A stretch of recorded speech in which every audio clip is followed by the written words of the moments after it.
అసలు ఈ బద్బౌత్ చూడడానికి ఎలా ఉంటుంది అని అనుకుంటున్నారా? బుజ్జి బుజ్జి చపాతీలు తయారు చేసుకుని ఒక ఇంట్రెస్టింగ్ కర్రీని తయారు చేసుకుని రెండు కలిపే సర్వ్ చేస్తే ఎలా ఉంటుంది? అదే బద్బౌత్, కానీ మొరాకన్ ఫ్లేవర్స్ అండ్ టచ్ తోటి. కావాల్సిన ఇంగ్రీడియంట్స్ ఏంటో చూద్దాము. ఇక్కడ యూస్ చేస్తున్నాను చక్కెర, ఈస్ట్, రిఫైన్డ్ ఫ్లవర్ అంటే మైదా, కాస్త పాలు, సెమోలినా అంటే మన ఉప్మా రవ్వ అనుకోవచ్చు. దీంతో పాటు మనం యూస్ చేద్దాం అరబిక్ స్పైసెస్, ఇలాచీ పౌడర్, వెల్లుల్లిపాయలు, అనియన్స్ అండ్ ఫైనలీ సాంఫ్ కూడాను. సాంఫ్ ఫ్లేవర్ని చాలా ఎక్కువగా యూస్ చేస్తుంటారు ఈ మిడిల్ ఈస్టర్న్ వంటకాలలో. మనం కూడా ఆ ఫ్లేవర్ని యూస్ చేస్తూ ఎటువంటి heavy spices or expensive masalas ఏం వేయకుండా సింపుల్గా యమ్మీ బద్బౌత్ని తయారు చేసుకుందాం. సో ఫస్ట్ మన స్టఫింగ్ని రెడీ చేసుకుందాము. ప్యాన్లో ఆయిల్ వేసుకుందాం. కొంచెం ఆయిల్ సరిపోతుంది. అండ్ వెల్లుల్లిపాయల్ని లైట్గా దంచేసి వేసేసుకుంటున్నాను.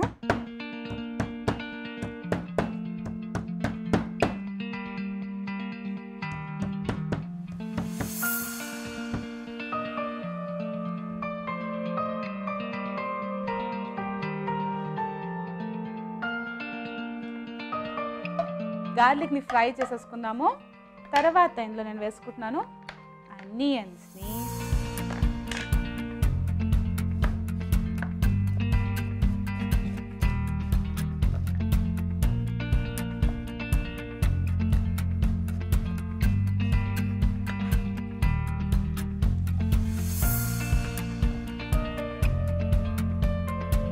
బాగా వేయించేసుకుందాము. ఇప్పుడే నేను ఇందులో డిఫరెంట్ స్పైసెస్ని యాడ్ చేయడం మొదలు పెట్టేస్తాను. వేసుకుందాం కాస్త సాంఫ్ని. సాంఫ్ ఫ్లేవర్ చాలా స్ట్రాంగ్గా ఉంటుంది. అండ్ కాస్త వేసుకున్నా కూడా మనకు తెలుస్తుంది కదా సాంఫ్ తిన్నామని. ఆ ఫ్లేవర్ని యూస్ చేస్తూ మనం ఒక కంప్లీట్ వంటకాన్ని తయారు చేసుకుంటున్నాం. It's going to taste really good. ఈ బద్బౌత్ని డిఫరెంట్ అదర్ టెక్స్చర్స్లో అండ్ సర్వింగ్ స్టైల్స్లో మనం పెట్టచ్చు అనమాట ఎంజాయ్ చేయడానికి. బద్బౌత్ అయితే ట్రెడిషనల్గా పీతా బ్రెడ్ని తయారు చేసుకుని కట్ చేసుకుని లోపల స్టఫ్ చేసి సర్వ్ చేసేవారు, లేకపోతే తయారు చేసుకునేటప్పుడే లోపల పెట్టేసేవారు. కానీ నేను మాత్రం రెండు సపరేట్గా పెట్టేసుకుని తర్వాత నేను ప్రెజెంటేషన్ చేయబోతున్నాను. ఎందుకంటే అలా అయితే మన ఇష్ట ప్రకారం మనం ఎంత స్టఫింగ్ తినాలనుకుంటున్నామో, ఎంత వద్దనుకుంటున్నామో, జస్ట్ పీతా బ్రెడ్ని ఎంజాయ్ చేయాలనుకుంటున్నామో మన ఇష్టం కాబట్టి. అందుకని ఈరోజు ప్రెజెంటేషన్ కొంచెం డిఫరెంట్గా చేసుకుందాము. ఇప్పుడు నేను యూస్ చేస్తున్నాను రెడ్ బెల్ పెప్పర్స్,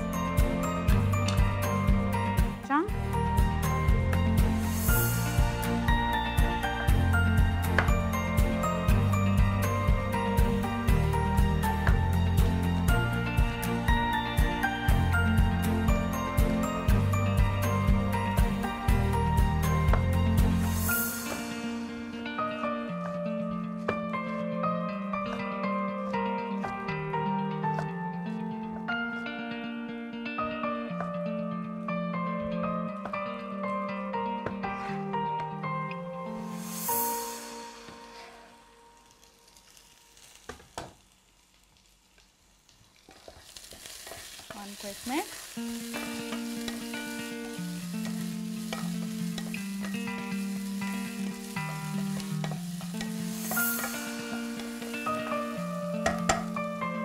ఇప్పుడు నేను వేసుకుంటున్నాను కాస్త ఇలాచీ పౌడర్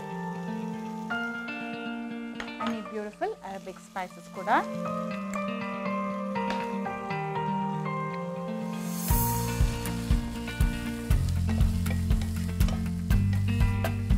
చాలా సింపుల్ ఫ్లేవర్స్తో క్విక్గా తయారు చేసుకునే స్టఫింగ్ ఇది.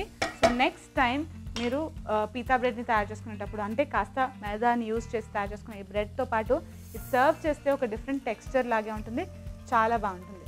ఇప్పుడు నేను ఇందులో వేసుకుంటున్నాను చైనీస్ క్యాబేజ్. జస్ట్ ఆ ఫ్రెష్ లీవ్స్నే వాడదాం ఇప్పుడు.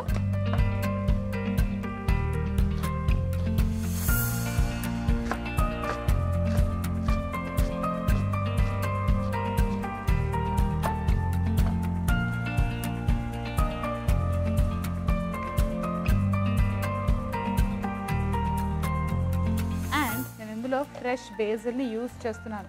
మొరాకన్ కుజీని యూరోప్ కూడా ఇన్ఫ్లుయెన్స్ చేసినప్పుడు కాస్త బేజిల్ కనిపించాలి కదా, అందుకే ఫ్రెష్ బేజిల్. దీన్ని కూడా సన్నగా తరిగేసుకుందాం.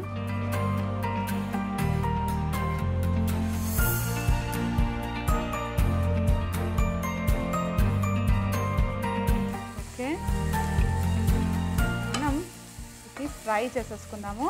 కావాల్సిన yummy spices and basil flavour, song flavour అన్నీ ఉన్నాయి కాబట్టి, అండ్ క్యాబేజ్ కొంచెం అదే మన చైనీస్ క్యాబేజ్ తొందరగా కుక్ అయిపోతే వాటర్ ఫాస్ట్గా రిలీజ్ చేసేస్తుంది కాబట్టి కొంచెం సాల్ట్ వేసేసుకుందాం.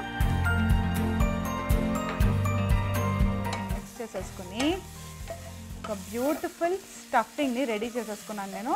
చూసారుగా చాలా సింపుల్, చాలా క్విక్గా తయారు చేసుకున్న స్టఫింగ్ ఇది. ఆ ఇలాచీ అరోమా అండ్ సాంగ్ ఫుల్గా డామినేట్ చేస్తుంది. వెజిటేబుల్స్లో ఇలాచీ అరోమా కాస్త డిఫరెంట్గా ఉంది కదా, సో టేస్ట్ చేసినప్పుడు it will be a very very different experience. This is done. Of చేసేసుకుందాము. ఇప్పుడు నేను మీకు పీతా బ్రెడ్ మిక్స్చర్ ప్రొసీజర్ చూపించేస్తాను. చాలా క్విక్గా ఈజీగా తయారు చేసేసుకోవచ్చు. సో ఫస్ట్ మనము కాస్త గోరువెచ్చని పాలు కూడా తీసుకున్నాము, సెమోలినా తీసుకున్నాం, అండ్ షుగర్ తీసుకున్నాం, ఈస్ట్ తీసుకున్నాం. ఫస్ట్ మైదాలో కాస్త ఈ రవ్వని కలిపేసేద్దాము.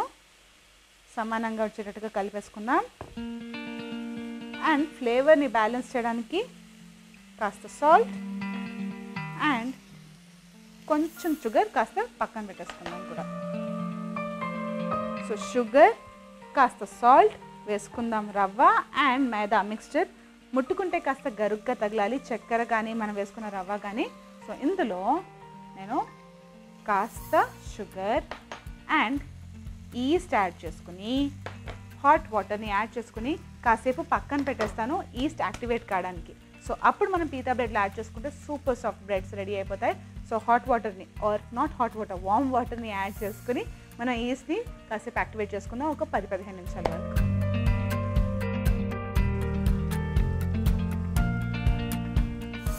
సో ఈస్ట్ మిక్స్చర్ రెడీ అయిపోయింది, కాస్త యాడ్ చేసుకుందాము. అండ్ రెగ్యులర్ వాటర్తో కలపడం కంటే పాలని యాడ్ చేసి కలపడంతో మనం తయారు చేసుకున్న పీతా బ్రెడ్స్ ఇంకా సాఫ్ట్గా అవుతాయి. సో కాస్త పాలు అండ్ మనం డోని మిక్స్ చేసేసుకుందాము. ఈ పీతా బ్రెడ్ని వెరైటీ ఆఫ్ డిఫరెంట్ ఫ్లేవర్స్లో కూడా ట్రై చేయొచ్చు. హర్బ్స్ని యాడ్ చేసి తయారు చేయడం అనేది చాలా కామన్గా కనిపిస్తుంది, కానీ నేను ఈ మిక్స్చర్ని ఉంటే మీకు చూపిస్తున్నాను. చపాతీలు ఎలా రోల్ చేయాలో, కుకీ కట్టర్తో ఎలా కట్ చేయాలో చెప్పాల్సిన అవసరం లేదు కదా. అందుకని మనం తయారు చేసుకున్న ఈ pita bread dough mixture final texture మీకు చూపించాలని ఇలా మిక్స్ చేస్తున్నాను. మిక్స్ చేసేటప్పుడు కూడా కాస్త గరుగ్గా మనకి ఆ రవ్వ తగులుతుంది అండ్ షుగర్ తగులుతుంది. ఇట్ ఇస్ టోటలీ ఓకే, కావాలనే మనం అలా వేసుకున్నాము. ఇందులో వెరైటీ ఆఫ్ డిఫరెంట్ ఫ్లేవర్స్ని కూడా యాడ్ చేయొచ్చు. ఈ మిక్స్చర్ రెడీ అయిపోయింది కదా, ఈస్ట్ యాడ్ చేసుకున్న తర్వాత మనం కొంచెం సేపు క్లింగ్ ర్యాప్ కానీ లేకపోతే టైట్గా మూత పెట్టేసుకొని కొంచెం సేపు పక్కన పెట్టేసుకుంటే ఆ ఈస్ట్ యాక్టివేట్ అయ్యి మనం తయారు చేసుకున్న ఈ డో ఇంకా సాఫ్ట్గా అవుతుంది. So it's going to look really nice and taste super. So ఇందాక చెప్పినట్టుగా వెరైటీ ఆఫ్ డిఫరెంట్ ఫ్లేవర్స్ కూడా ఉంటాయి కాబట్టి నేను chocolate and plain flavoured pita బ్రెడ్ని రెడీ చేసి పెట్టుకున్నాను.